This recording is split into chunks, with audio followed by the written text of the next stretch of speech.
मेरे सभी भारतीय भाइयों और बहनों, नमस्कार। आप सभी को 2021 की बहुत बहुत शुभकामनाएं। आज दुनिया के कोने कोने से हमें भले ही इंटरनेट से जोड़ा है, लेकिन हम सभी का मन हमेशा से मां भारती से जुड़ा है, एक दूसरे के प्रति अपनत्व से जुड़ा है। फ्रेंड्स, दुनिया भर में मां भारती का गौरव बढ़ाने वाले आप सभी साथियों को हर साल प्रवासी भारतीय सम्मान देने की परंपरा है।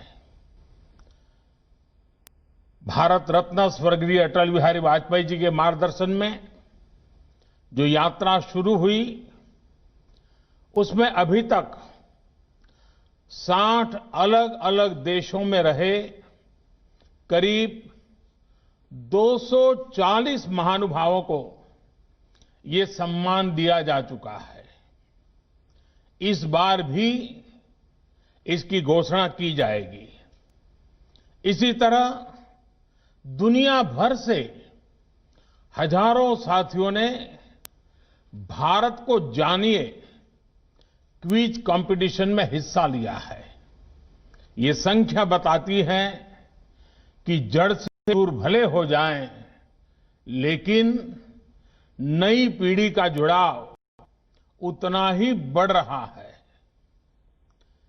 इस क्विज के 15 विजेता भी आज इस वर्चुअल समारोह में हमारे बीच मौजूद है।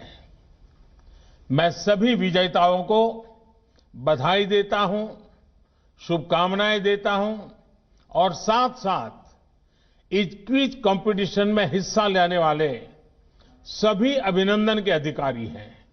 और मेरा इस क्विज कंपटीशन में हिस्सा लेने वाले सबसे आग्रह है कि आप तय करिए कि अगली बार जब क्विज कंपटीशन होगी, तब आपके प्रयत्न से 10 और नए लोग इसमें जुड़ेंगे। ये चेन चलनी चाहिए, चेन बढ़नी चाहिए, लोगों को जोड़ना चाहिए। कई विदेश के लोग भारत में पढ़ने के लिए आते हैं, पढ़ करके अपने देशों में जाते हैं। उनको भी आग्रह करना चाहिए कि वे भी, जो भारत में कभी पढ़ाई करके गए हैं, वे भी क्विज कंपटीशन में जुड़े और क्विज कंपटीशन के एम्बेसडर बने। क्योंकि विश्व में भारत की पहचान बनाने के लिए, नई पीढ़ी को भारत को जानने की जिज्ञासा जगाने के लिए एक टेक्नोलॉजी ड्रिवन बहुत सरल उपाय है। और इसलिए मेरा आग्रह रहेगा कि आप सब इस बात को आगे बढ़ाइए। फ्रेंड्स, बीता साल हम सभी के लिए बहुत चुनौतियों का साल रहा है, लेकिन इन चुनौतियों के बीच विश्व भर में फैले हमारे इंडियन डायस्पोरा ने जिस तरह कार्य किया है, अपना कर्तव्य निभाया है, वो भारत के लिए भी गर्व की बात है। यही तो हमारी परंपरा है, यही तो इस मिट्टी के संस्कार है। इस जगह से सोशल और पॉलिटिकल लीडरशिप के लिए दुनिया भर में भारतीय मूल के साथियों पर भरोसा और मजबूत हो रहा है।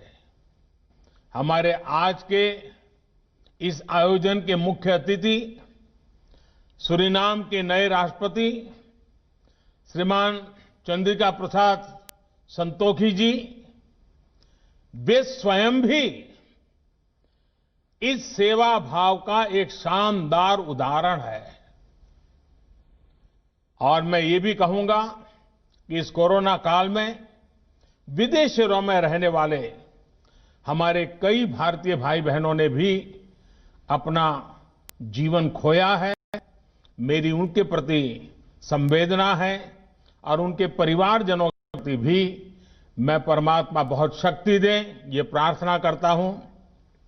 आज सूरीनाम के राष्ट्रपति जी ने उनके गर्मजोशी भरे शब्द और भारत के प्रति उनके स्नेह का भाव हम सबके हृदय को छू गया। उनके एक शब्द में, हर एक भाव में भारत के प्रति का जो उनका अहोभाव था वो प्रवाहित हो रहा था, प्रकट हो रहा था और हमें प्रेरित कर रहा था। उनकी तरह मैं भी आशा करता हूं कि हम शीघ्र ही मिलेंगे और हमें भारत में सूरीनाम के राष्ट्रपति जी का भव्य स्वागत करने का अवसर भी मिलेगा। बीते वर्ष में प्रवासी भारतीयों ने हर क्षेत्र में अपनी पहचान को और मजबूत किया है। साथियों, मेरी बीते महीनों में दुनिया के अनेक हेड्स ऑफ द स्टेट से चर्चा हुई है। स्टेट हेड्स ने इस बात का विशेष तौर पर जिक्र किया कि कैसे उनके देश में प्रवासी भारतीय डॉक्टर्स, पैरामेडिक्स और सामान्य भारतीय नागरिकों द्वारा किस प्रकार से सेवा हुई है। चाहे मंदिर हो, चाहे हमारे गुरुद्वारे हो, चाहे लंगर की हमारी महान परंपरा हो, हमारी अनेक छोटे मोटे सामाजिक, सांस्कृतिक, धार्मिक संगठनों ने सेवा भाव में अगुवाई की है और हर नागरिक की सेवा करने का काम इस कठिन परिस्थिति में भी किया है। ये दुनिया के हर देश में जब मुझे सुनने को मिलता है, कितना गर्व होता है। और आप अंदाज लगा सकते हैं, जब फोन पर मैं आपकी प्रशंसा सुनता था और दुनिया के हर नेता काफी समय आप ही के गुणगान करता था, और ये बात जब मैं हमारे साथियों से बांटता था, हर किसी का मन खुशियों से भर जाता था, गौरव होता था। आपके ये संस्कार दुनिया के हर कोने में उजागर हो रहे हैं। कौन भारतीय होगा जिसको अच्छा न लगता होगा। आप सभी ने जहां आप रह रहे हैं वहां ही नहीं बल्कि भारत में, भारत की फिर से चल रही लड़ाई में भी हर प्रकार से सहयोग किया है। पीएम केयर्स में आपने जो योगदान दिया वो भारत में हेल्थ इंफ्रा, उसको सशक्त करने में काम आ रहा है। इसके लिए मैं आप सभी का आभार व्यक्त करता हूं। साथियों, भारत के महान संत और दार्शनिक संत तिरुवल्लुवर ने दुनिया के सबसे प्राचीनतम भाषा, और ये हम गर्व से कहना चाहिए, दुनिया की सबसे प्राचीनतम भाषा तमिल, उस तमिल भाषा में संत तिरुवल्लुवर जी ने कहा है, के डरियाक केट इड्डुतम वंड्रगुंडा नांडेन प नाटिन तलई। इसका भाव है कि दुनिया की सर्वश्रेष्ठ भूमि वो है जो अपने विरोधियों से बुराइयां नहीं सीखती और जो अगर कभी कष्ट में भी आई तो दूसरों के कल्याण में कोई कमी नहीं करती। साथियों, आप सबने इस मंत्र को जी करके दिखाया है। हमारे भारत की हमेशा यही विशेषता रही है। शांति का समय हो या संकट का, हम भारतीयों ने हर परिस्थिति का हमेशा डट करके मुकाबला किया है। इस वजह से इस महान भूमि को लेकर एक अलग व्यवहार हमने देखा है। जब भारत ने कॉलोनियलिज्म के विरुद्ध मोर्चा खोला तो दुनिया के अनेक देशों में आजादी के संघर्ष के लिए ये प्रेरणा बन गया। जब भारत टेररिज्म के सामने खड़ा हुआ तो दुनिया को भी इस चुनौती से लड़ने का नया साहस मिला। साथियों, भारत आज करप्शन को खत्म करने के लिए टेक्नोलॉजी का ज्यादा से ज्यादा इस्तेमाल कर रहा है। लाखों करोड़ों रुपए जो पहले तमाम कमियों की वजह से गलत हाथों में पहुंच जाते थे, वो आज सीधे लाभार्थी के बैंक खाते में पहुंच रहे हैं। आपने देखा होगा, भारत ने जो नई व्यवस्थाएं विकसित की हैं, उनकी कोरोना के इस समय में वैश्विक संस्थाओं ने भी भूरी भूरी प्रशंसा की है। आधुनिक टेक्नोलॉजी से गरीब को एम्पावर करने का जो अभियान आज भारत में चल रहा है, उसकी चर्चा विश्व के हर कोने में है, हर स्तर पर है। भाइयों और बहनों, हमने दिखाया है कि रिन्यूएबल एनर्जी के मामले में डेवलपिंग वर्ल्ड का कोई देश भी लीड ले सकता है। आज भारत का दिया वन सन, वन वर्ल्ड, वन ग्रिड, ये मंत्र दुनिया को भी अपील कर रहा है। साथियों, भारत का इतिहास गवाह है कि भारत के सामर्थ्य, भारतीयों के सामर्थ्य को लेकर जब भी किसी ने आशंका जताई, सारी आशंकाएं गलत साबित हुई है।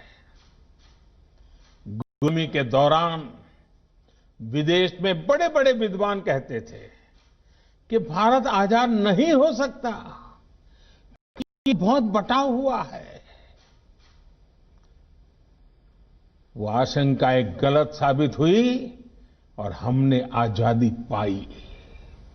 साथियों, जब भारत को आजादी मिली तो ये भी कहा गया कि इतना गरीब और इतना कम पढ़ा लिखा भारत, ये भारत तो टूट जाएगा, बिखर जाएगा, डेमोक्रेसी तो यहां असंभव है।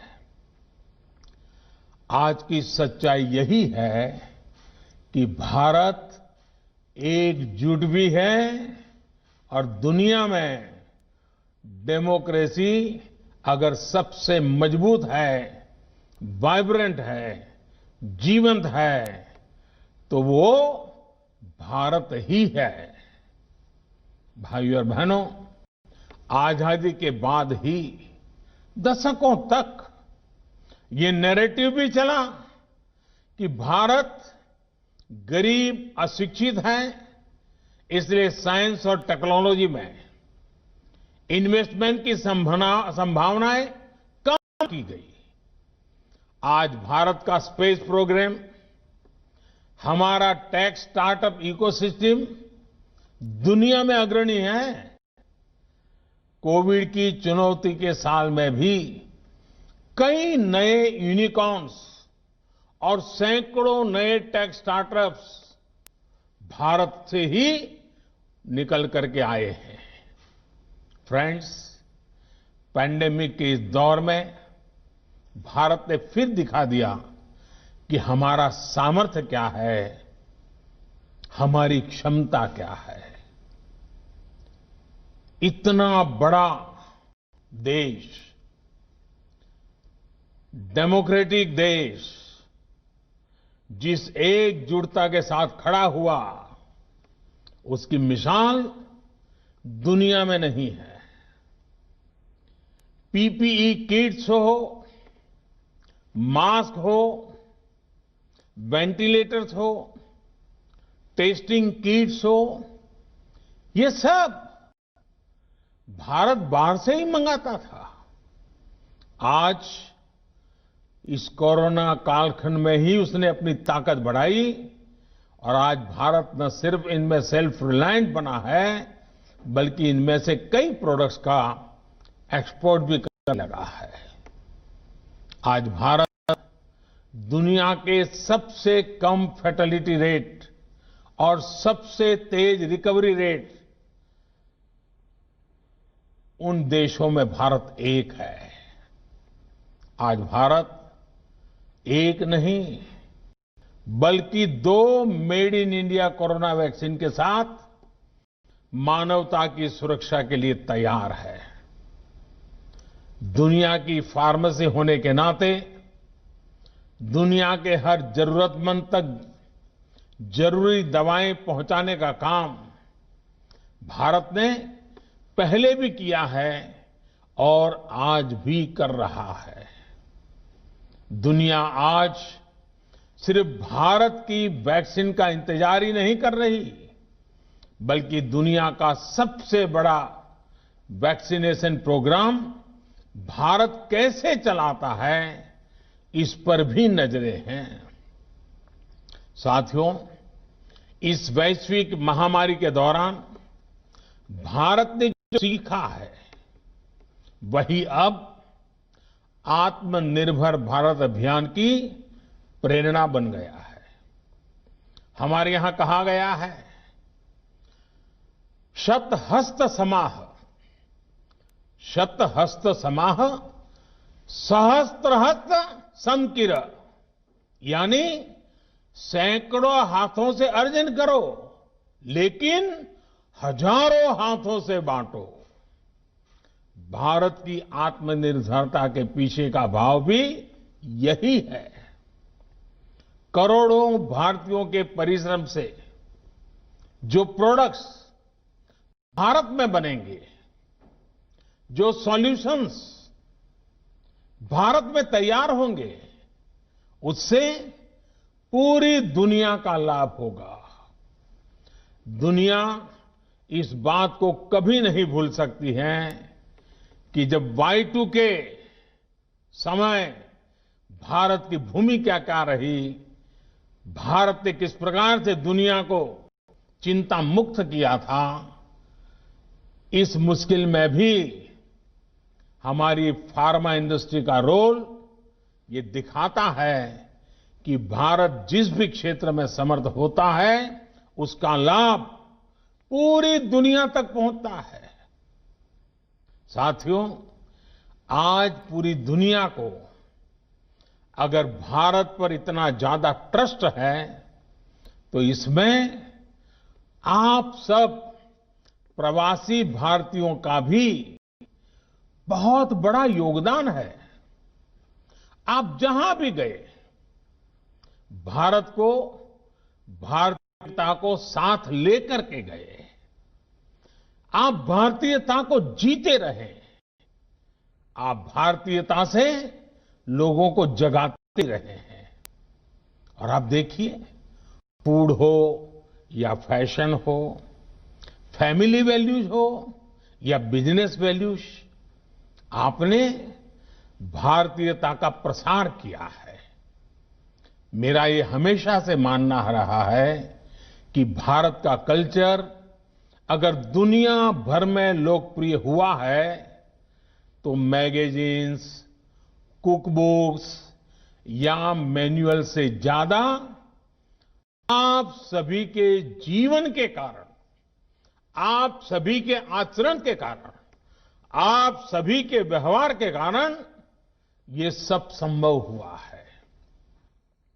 भारत ने कभी भी कुछ भी दुनिया पर न थोपा है, न थोपने की कोशिश की है, न कभी थोपने का सोचा है, बल्कि दुनिया में आप सभी ने भारत के लिए एक जिज्ञासा पैदा की, एक इंटरेस्ट पैदा किया है।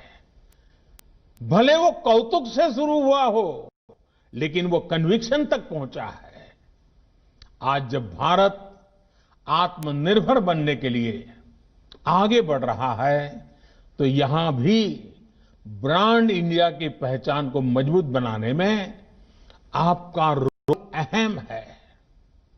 जब आप मेड इन इंडिया प्रोडक्ट्स का ज्यादा से ज्यादा यूज करेंगे, तो आपके इर्द गिर्द रहने वालों में भी इनको लेकर विश्वास बढ़ेगा।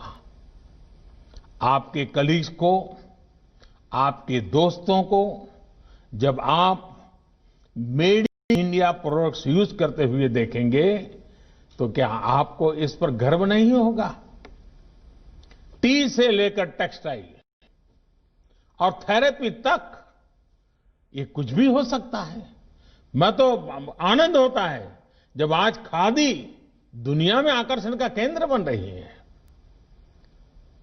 इससे आप भारत के एक्सपोर्ट का वॉल्यूम तो बढ़ाएंगे ही, साथ ही भारत की रिच डाइवर्सिटी को भी दुनिया तक पहुंचाएंगे। सबसे बड़ी बात, आत्मनिर्भर भारत अभियान के तहत आप दुनिया के गरीब से गरीब तक एफोर्डेबल और क्वालिटी सॉल्यूशन पहुंचाने का जरिया बनेंगे। फ्रेंड्स, भारत में इन्वेस्टमेंट हो या फिर बड़ी मात्रा में रेमिटेंसेस का कंट्रीब्यूशन, आपका योगदान अतुलनीय रहा है। आपकी एक्सपर्टाइज, आपके इन्वेस्टमेंट, आपके नेटवर्क्स, आपके अनुभव का लाभ हर भारतीय, पूरा हिंदुस्तान हमेशा हमेशा के लिए गौरव भी करता है और आपके लाभ के लिए वो हमेशा आतुर भी रहता है। इसके लिए हर जरूरी कदम उठाए भी जा रहे हैं ताकि आपको भी अवसर मिले और यहां की अपेक्षाएं भी पूरी हो। आप में से काफी लोग जानते हैं कि कुछ सप्ताह पहले ही पहली बार वैश्विक भारतीय वैज्ञानिक समिट, शॉर्ट फॉर्म में उसे कहा गया वैभव का आयोजन किया था।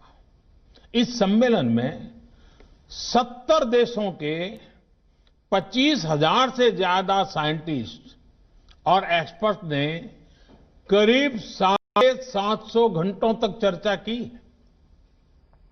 और इससे 80 सब्जेक्ट्स पर करीब 100 रिपोर्ट्स निकली जो कई क्षेत्रों में टेक्नोलॉजी और सिस्टम के विकास में काम आने वाली है। ये संवाद अब ऐसे ही जारी रहेगा। इसके अलावा बीते महीनों में भारत ने एजुकेशन से लेकर एंटरप्राइज तक सार्थक बदलाव के लिए स्ट्रक्चरल रिफॉर्म्स किए हैं। इसमें आपके इन्वेस्टमेंट के लिए अपॉर्चुनिटीज का विस्तार हुआ है। मैन्युफैक्चरिंग को प्रमोट करने के लिए प्रोडक्शन लिंक सब्सिडी स्कीम ये बहुत पॉपुलर हुई है और बहुत कम समय में बहुत पॉपुलर हुई है। आप भी इसका भरपूर लाभ उठा सकते हैं। साथियों, भारत सरकार हर समय, हर पल आपके साथ, आपके लिए खड़ी है। दुनिया भर में कोरोना लॉकडाउन से विदेशों में फंसे 45 लाख से ज्यादा भारतीयों को वंदे भारत मिशन के तहत रेस्क्यू किया गया। विदेशों में भारतीय समुदाय को समय पर सही मदद मिले, इसके लिए हर संभव प्रयास किए गए। पैंडेमिक के कारण विदेशों में भारतीयों के रोजगार सुरक्षित रहे, इसके लिए डिप्लोमेटिक स्तर पर हर संभव कोशिश की गई। गल्फ सहित अनेक देशों से लौटे साथियों के लिए skilled workers arrival database for employment support यानी स्वदेश नाम की नई पहल शुरू की गई। इस डाटाबेस का उद्देश्य वंदे भारत मिशन में लौट रहे वर्कर्स की स्किल मैपिंग करना और उन्हें भारतीय और विदेशी कंपनियों से जोड़ना है। इसी तरह दुनिया भर में भारतीय समुदाय के साथ बेहतर कनेक्टिविटी के लिए रिश्ता नाम का नया पोर्टल लॉन्च किया गया है। इस पोर्टल से मुश्किल समय में अपने समुदाय से कम्युनिकेट करना, उन तक तेजी से पहुंचना आसान होगा। इस पोर्टल से दुनिया भर के हमारे साथियों के एक्सपर्टाइज का भारत के विकास में उपयोग करने में भी बहुत मदद मिलेगी। साथियों, यहां से अब हम आजादी के 75वें साल की तरफ आगे बढ़ रहे हैं। अगला प्रवासी भारतीय दिवस आजादी के 75वें वर्ष के समारोह से भी जुड़ेगा। महात्मा गांधी, नेताजी सुभाष चंद्र बोस, स्वामी विवेकानंद, ऐसे अनगिनत महान व्यक्तित्वों की प्रेरणा से दुनिया भर के भारतीय समुदाय ने आजादी में अहम भूमिका निभाई है। ऐसे में ये समय उन साथियों को, उन सेनानियों को भी याद करने का है जिन्होंने भारत से बाहर रहते हुए भारत की आजादी के लिए काम किया। मेरा विश्व भर में फैले हुए सभी भारतीय समुदाय के लोगों से, हमारे मिशन में बैठे हुए सभी लोगों से ये आग्रह रहेगा कि हम एक डिजिटल प्लेटफॉर्म तैयार करें, एक पोर्टल तैयार करें और उस पोर्टल में ऐसे प्रवासी भारतीयों का जिन्होंने आजादी के जंग में विशेष भूमिका निभाई है, उनकी सारी तथ्य आधारित चीजें उसमें रखी जाएं। जहां भी फोटो उपलब्ध है, फोटो रखी जाए। विश्व भर में कब किसने क्या किया, कैसे किया, इन बातों का उसमें वर्णन हो। हर भारतीय के पराक्रम, पुरुषार्थ का, त्याग का, बलिदान का, भारत माता के प्रति उसकी भक्ति का गुणगान हो। उनकी जीवन गाथाएं हो, जिन्होंने विदेश में रहते हुए भारत को आजाद कराने में अपना योगदान दिया।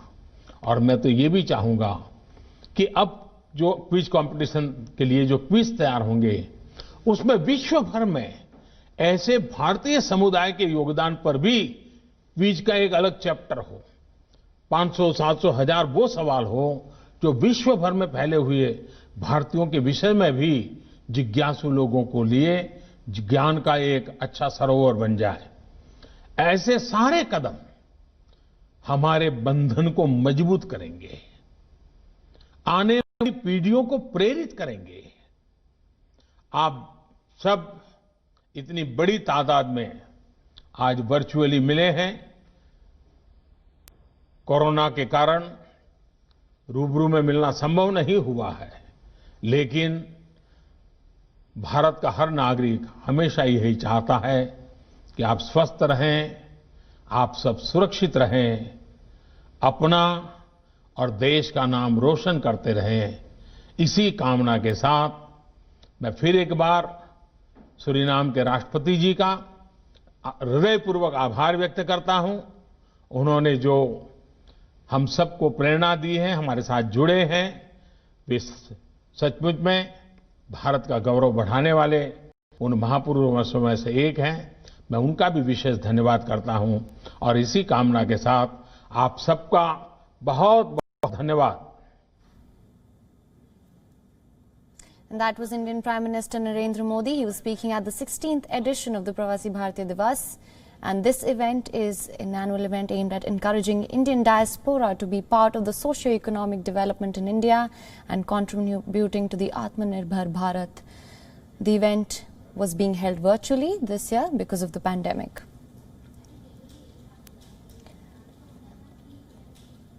The Bharatiya Divas is held in the country every year to sustain the nature and the symbiotic relationship between India and the diaspora, and Prime Minister just acknowledged the Indian diaspora there and addressed the development challenges of Atmanirbhar Bharat as well.